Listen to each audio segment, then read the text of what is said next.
This video is going to show you how to optimize your videos for YouTube. So firstly, you will click the upload video button and you can either drag in your file or click select files and get it from your documents or whichever folder. And the first thing you'll do once you get the file in there is create a title, and you'll use sort of keyword research tool for that to see what people are searching for and to rank higher on the YouTube search results. You'll then add a description, include your social media handles, Instagram, LinkedIn, things like that. Provide a high-res thumbnail, add your video to a playlist, and you kind of just go down the list and mark what it is and what it isn't. You'll add your tags, and you can keyword research for those as well. You want a good amount of tags so that when people search for certain things, it'll pop up.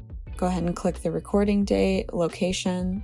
A lot of it's self-explanatory. You'll go to this next page and you'll add an end screen and a card, and that basically just provides a link to different videos on your channel, hopefully to keep people on your channel longer and checking out the other stuff that you do. You can choose to upload it to YouTube private, unlisted, or public. You can even set a premiere so that your subscribers get a countdown for the video, but it really is up to you. I hope this was helpful. Thanks for tuning in.